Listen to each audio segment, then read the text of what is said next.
Welcome back, everyone, to this edition of Dale's Rails.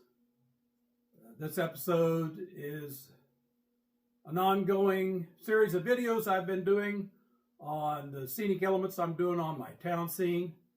This video depicts how I make my grass mats and vines, and I decided it was time for a little bit of a break, and I decided it was time to do a run session, so stay tuned till the end for that, and thanks for joining me, and hope you enjoy the video. Well, I got some new scenic areas to do on the section that I just prepared, and I thought this would be a good time to show you how I make my mats, that landscape mats. And I just use this, it's not a very big roll of it. I call this quilt batting. They call it soft medium loft batting. You want to get the stuff that comes in it's like a blanket. Bought this at Hobby Lobby. It's $2.99, and this is going to be more batting than I'll ever need. All you need is just this little small bag. If you got a layout that's my size, my layout's probably considered small to medium. And, if you got a large layout, this might be enough to do it all, but I don't know if that's showing up very well, but you can kind of see how thick that edge is. So what I do, you want to roll this, you can cut this however you want, you can cut whatever length you want. And once you get that cut, then you can roll it out and lay it down. And what I do is this is a sheet I've already used from, so it's already been partly, I'm going to say, delaminated. See if I can get you guys down here to where I can use two hands on this. Sorry about that. So the thing here to do is, like on this sheet here, is this situated here where it shows up a little better so I'm not messing up what I got laid out here. So I just take and start, you can see that very well, I just start pulling the layers apart, because this comes, a sheet of this comes in, it's pretty thick, and so it comes in multiple layers, and what you want to do is start just pulling these layers apart. You can see how I'm doing that. Hopefully that's showing up. It's kind of hard to see with the white and the white background, but I just start pulling the layers apart like that until you get you want to get it all the way down to the thinnest sheet that you possibly can. The reason you want to go thin sheets like that, because if you don't, by the time you put the scenic material on it, it's just going to be, in my opinion, way too thick. So you just want to keep delayering it down. Like I say, you can cut this to whatever length you want to start with, and then just do as much or as little as you want, because these mats, they can overlap later on, and you're not going to really tell it, and you can work them in really easy. So you can see how, hopefully that's showing up, where you can see I've got like basically multiple sheets there. And like I said, this is from a piece that I've already done this several times with already. And now I'm down to the last two little layers. So you'll do it that way, is how I do it. And you'll end up with something like this. So then what I do is I just take my hands here, and I just take both hands. You want to lay this on a hard surface, and I just start pulling this apart, stretching it. You almost want it kind of as thin as cobweb-like material. Even thinner than what I got it here is really best. I'm going to try this just because it's hard to get the camera at the angle I need and use two hands to thin this out. So I've been working on this a little bit to begin with, to get it thinned out somewhat. And see if I can get this camera down here to show you a little better.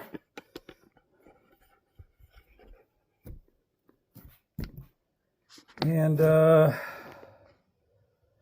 if you get, like this sheet here, it had the holes ripped in it. I can pull it apart here. You know, if that happens, like right there's a hole, see that hole? Hopefully that shows up. It's really easy just to, you know, I got old man hands here, so it likes to really stick to my dry old hands that are all calloused and chapped.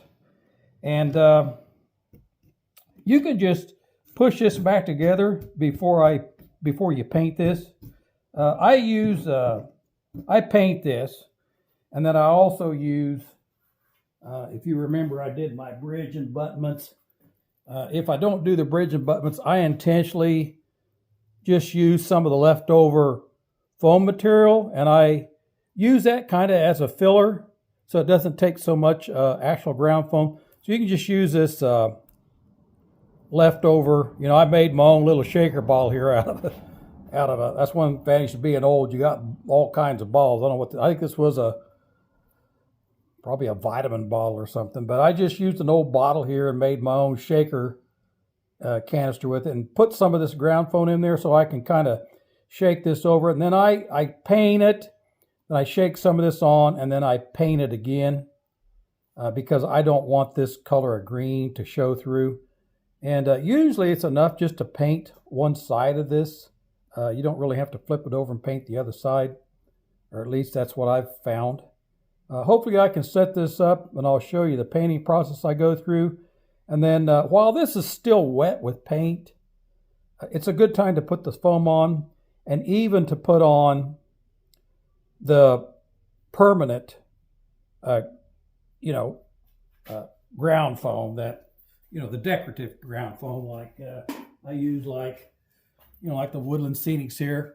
And this, by doing this, you really stretch how far this product will go. You don't really need that much of this material. So you can really cover a lot more area doing it this way than if you just took this and shook it out on your layout. So I use, this kind of the can color.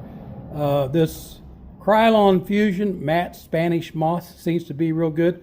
Fast drying, maximum rust protection, any surface. So this stuff claims it'll paint any surface, and I have not had a problem painting this so far. So it's done a real good job. It does dry fast. I like it. I like to get stuff done quick, so it works that way for me on this.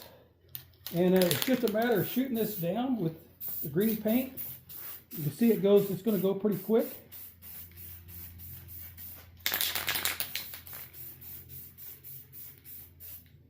You want to get it pretty well coated. You want to cover all that white really good. And you don't really have to get too carried away on the first application here, simply because now's a good time to start sprinkling on some of the cheap foam. And then you don't have to get too carried away with being that precise with it. Oh, that's going a little too slow for me, so I'm going to have to go this way. Hopefully I can, there we go. That's getting a little better. So I'll just put some of this on in places. Get a generous helping of foam on, and it doesn't hurt to knock it around a little bit since I put it on there in such big clumps. Some of this is not fully ground down, so I'll just continue to pull those chunks out of there if that's the case. There you go. Just like that. I can knock some of this foam around a little bit. So this is just really a kind of a filler that I'm putting on right now. Big chunks. Not all this was ground up that well, apparently.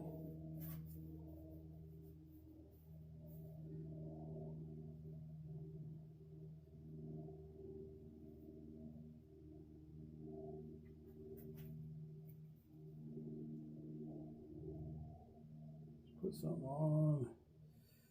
A good way to do this is to hold one of those bricks up here, just shave some off here and there with I haven't done it this way yet, so I don't like this way as good, but you know, it's working.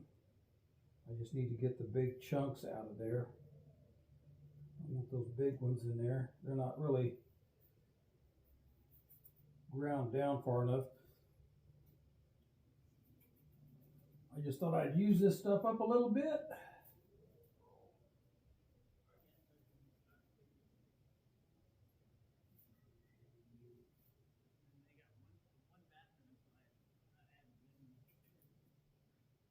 Like I say, this is just kind of a filler.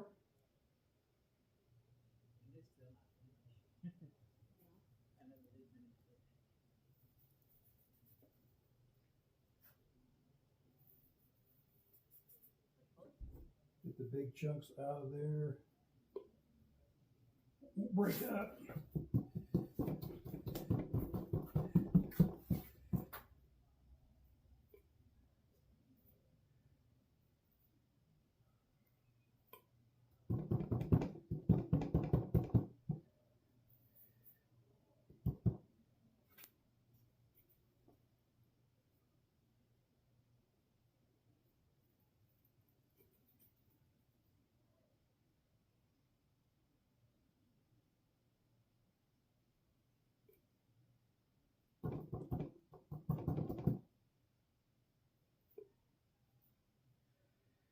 Yeah, this didn't work as good this time. I think the way to do it is the way I did it last time. Just held the block over the top of it. And I have a wood rasp, and just rasp some of this off here and there. That actually worked a lot better doing it that way.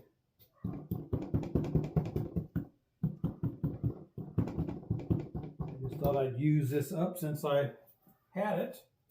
I think it's going to be fine. It doesn't have to be that broke down. A lot of this is going to cover up with another coat of paint. I can just figure out what I did with the paint. I guess we'll get another can here.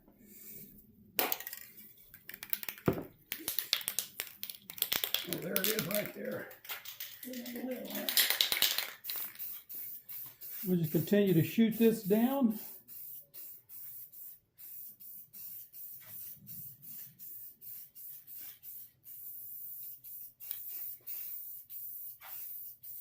You can see that just gives us some initial texture.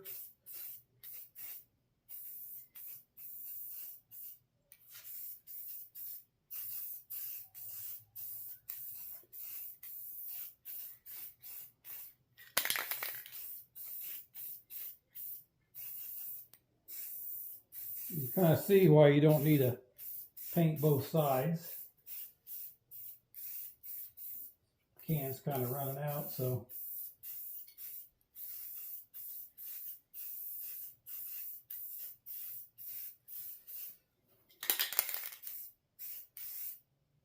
just want to make sure I get all the original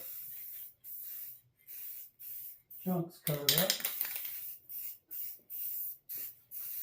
You know, if you want to make bushes, then, you know, the polyfill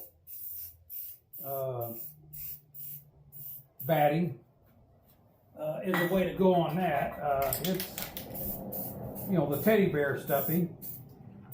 That I find that works good for making bushes. You can make a whole row of bushes real fast doing it this way. And then that gives that a little bit chance to dry. And then while that's still wet, I like to just go ahead and shake on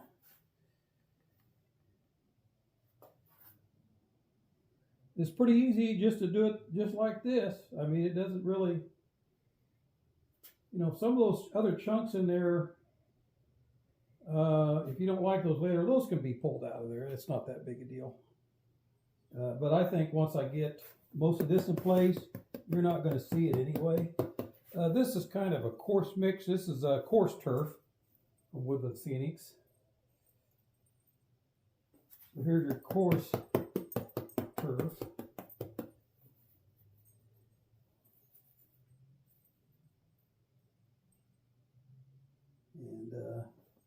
And I like to get different colors and textures in here. The holes get plugged up, just kind of back off. And even though, you know, I think I need to get that a little bit before I get too carried away there. A little bit more. This color in there, it's a little bit lighter on these edges. Get that darkened up a little bit.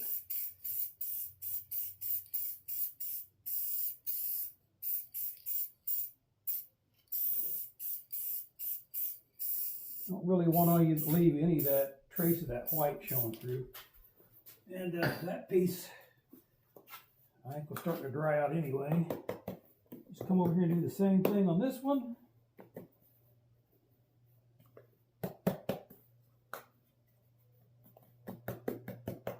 There we go.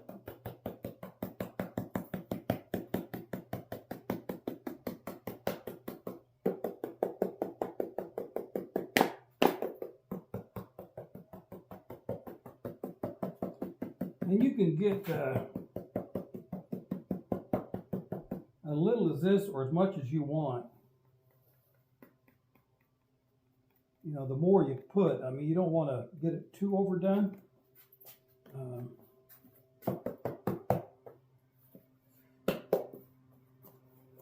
Needs to kind of loosen it up, kind of all jammed up in here or something. There we go. Now,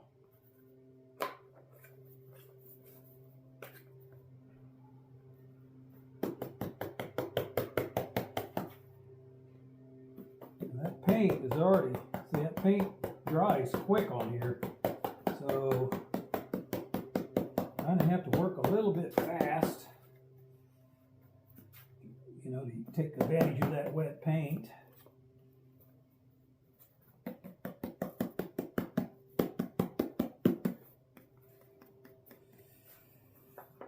Okay, and then we got a little bit of this to go on there. This is some stuff I get at, I got at Hobby Lobby. This is just called their blended turf. It's a little bit cheaper than the Woodland Scenics. You know, I find it to be a good color.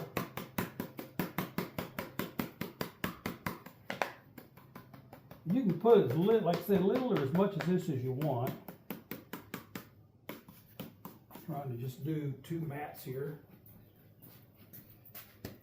And this can, after it's dried, you can continue to kind of stretch this out more if you want to.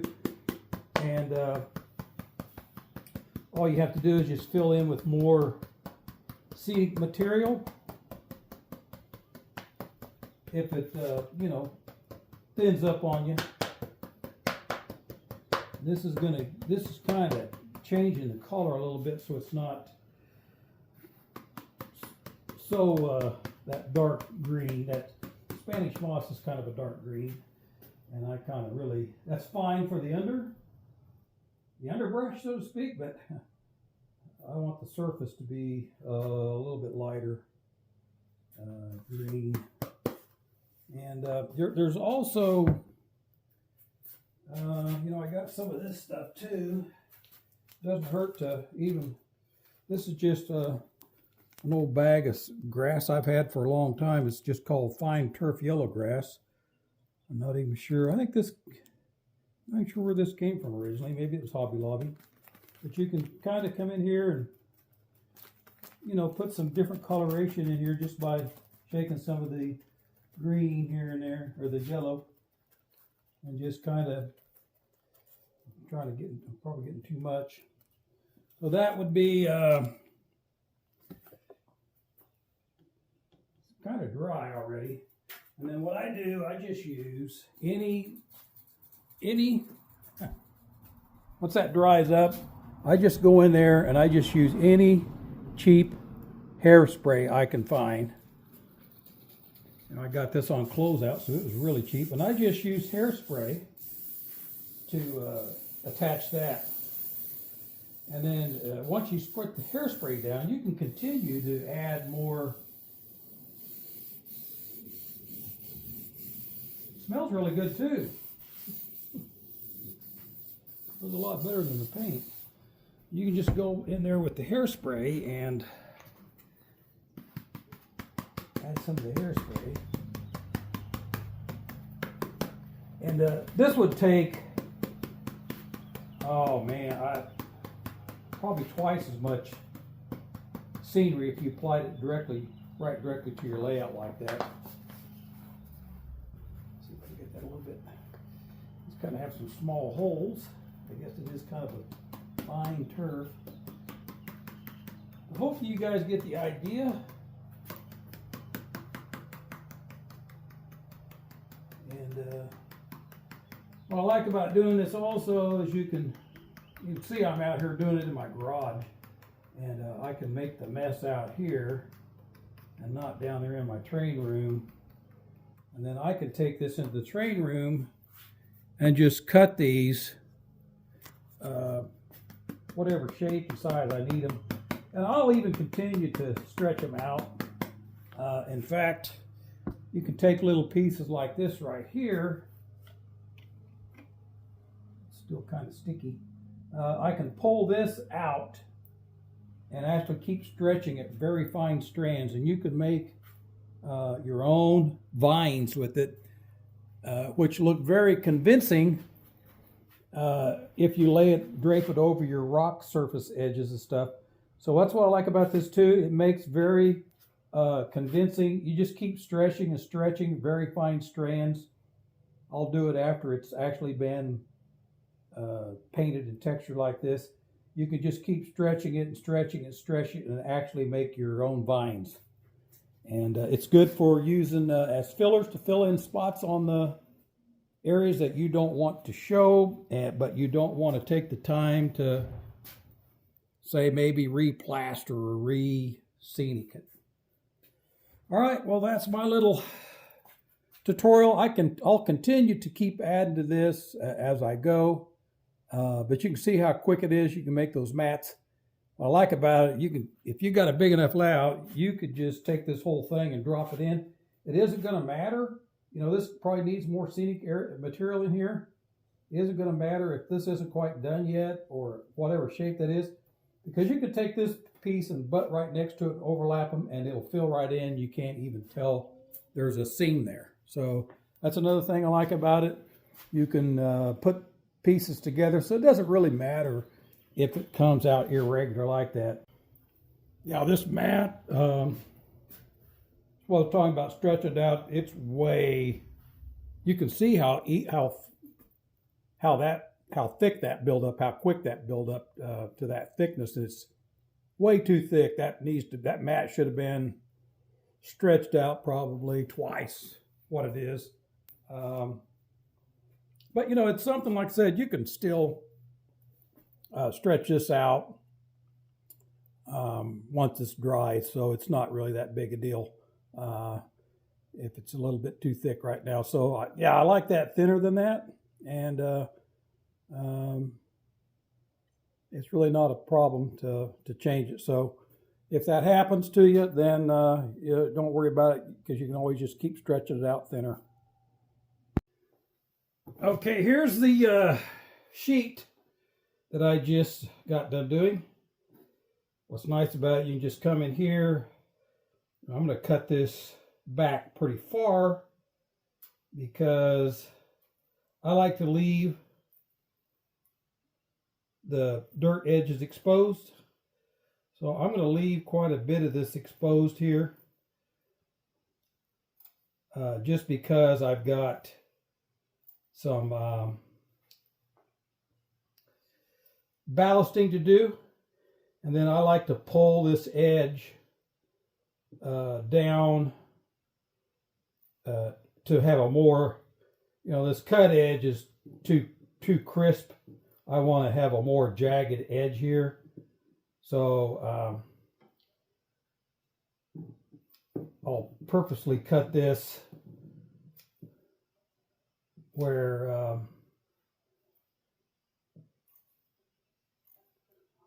I can change this edge shape later by just pulling it to where I need it to go. And then it's going to give me more of a irregular edge here. And that's kind of what I want. I don't really want this to be perfectly cut and trimmed like somebody just came through here with their weed eater. And I like to have some of the dirt to show through. I think it looks a little better to have, you got a little bit of this ground underneath showing through. I like that effect better. You know, this will get ballasted here too. So, you know, I've got plenty of slack here on this. And all I got to do is, like I say, you can just later pull this into shape wherever you need it to go. So it's not like you're necessarily stuck with, you know, whatever edge you end up with initially, because you can always pull this wherever you want turf to be. You can see I can just pull that over. That's what's nice about this. It'll just kind of stretch. And I like to do that here simply because it's going to give me more of a random look on this edge, and that's kind of what I want. I don't really want this to be looking like a nice, perfectly manicured, trimmed edge. And it's like I say, it's best to have a little bit of the dirt area to show.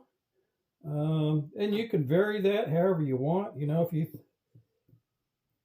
you like that look closer down here to the edge where it gradually transitions from turf to dirt, then that's a good place to do it.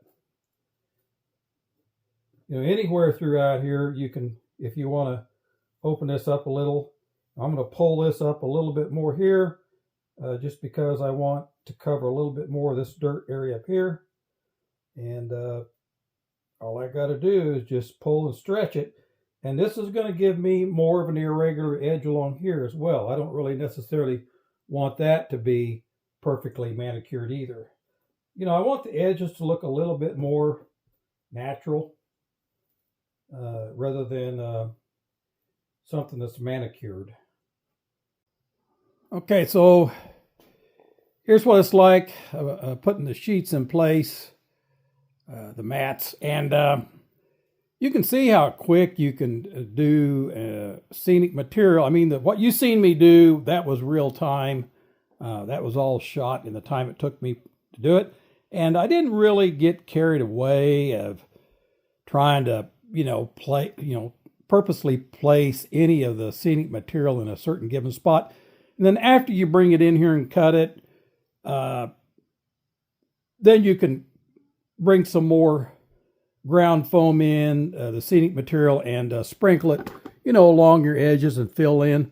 Because when you start manipulating the ends there, you're going to knock some of the ground foam off. And it's just as simple as using some more hairspray and, getting it to stick. So, thing I like about it, it's really quick and fast to do scenic material, and to install it, it's just as easy as cutting it to whatever shape you want it to fit that spot, and then you just drop it in, and then you just stretch the edges wherever you want them to. So it's that easy. Something else on it, as you can see, that little piece over there. Another thing I like about it, I didn't spend a lot of time with this, but like I said, you don't really have to spend a lot of time making one sheet fit in a given area, you can just lay it down and then, I just pull these edges together, and you can take two pieces like that and seam it in there. So you just lay it down and it just seamlessly mates to another sheet. I mean, you're better off if these edges aren't, perfectly cut straight, and that you kind of pull these edges toward each other. Is what I do. And it doesn't take that long to do it, and you can spend some time really getting that seam where it's seamless. And when you get done, like I said, whenever you manipulate these edges, you're going to knock some of the, as you can see, some of the ground foam off. And all you got to do, really, once you get it back in place, shoot it down with more hairspray and apply some more scenic materials, and that seam will completely vanish. A lot of times that seam will vanish anyway, especially if you have a little bit of material underneath it. I did make some old school style scenic material out of sawdust, and sometimes I'll shake that on the table and then lay this on top of it. Another thing that the mats can be used for, I stretch it out and I make my own vines with it, so it's handy to make vines, which are good for, placing, to add more greenery here and there, especially like on those rock surfaces, or if you're needing to hide something that didn't quite turn out like you planned, or like a crack or something. I find them good to to put on different areas to give a little bit more realism. I've had some here. It's kind of hard to see probably on that tunnel portal, but there's the moss on the tunnel portal back there, if you can see that. Probably should have put it over here on this other side. It would have showed up a little better. But it's another neat, handy feature to use it for. I don't know that I didn't use any of the coarse on there. I don't know what that would be like. I mean, that's pretty much, the painted, just the painted sheet, stuff that I've pulled off and I've assembled. That's kind of the remnants, if you will. And, but it's handy to use in that regard. And while we're at it here, I think it's time to take a break. I think we ought to run some trains around here. I've got this little train set here that I bought at a train show. This is a little train set by Menards. It's a Lionel by Menards. 2016, I believe, is when this was produced. And it'll be the subject of this week's Nerdvana. This is a 080. And the question is, who's responsible for the design of the 080? I mean, steam engine builders we know of like Baldwin, Lima, and Alco. Who is responsible for the design of the 080 switcher? Now, this little train set is a Milwaukee Road. For those of you who may not know, it's only fitting that I thought I'd use the Milwaukee Road just because it's set up, for constructing a town. And being that it's a Menards, Menards is based out of Wisconsin. And it's only fitting that, I guess, they would have had a set made from the Milwaukee Road. So, but this week's Nerdvana question is based on the 080 switcher. So let me know. Just leave your comments at the end, if you would, please. Who is responsible for the design of the 080 switcher. Okay, up on the upper here, I think we'll just get them all running. I've got, the post-war 2343 F3s, and here are a couple of Williams BL2s on the upper loop. And I think down here we have the Williams Santa Fe GP9s in the back there in the tunnel. And then over here we got the Union Pacific K-Line Big Boy. I think we'll just get all these running, see what it looks like running all these for a little bit.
that was fun.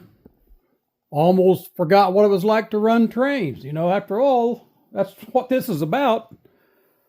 So I hope you enjoyed this as much as I did. And I've got some more videos coming up on the rest of the work I'm doing in my town scene there. Next up, I've got some lighting I'll be adding to the buildings. And, you know, I even plan on doing some interior in some of them. And that'll kind of get this part of it wrapped up on that part of the layout, where I can progress on around to the other part of the dog bone here. But, you know, I hope you enjoyed this session, and, you know, you can take something from it as well. And for those of you who haven't figured out the answer to the Nerdvana question, USRA is the one that came up with the design of the 080. Now, that stands for United States Rail Association. And I know it seems odd that the American government was into building engines, but because of World War II, there was a need for them to step up, because a lot of the engine builders at the time were busy building and constructing things for the war effort. So that's this session. I'm glad you could join me today. And until next time, thanks for joining me. You're watching Dale's Rails, and thanks for watching.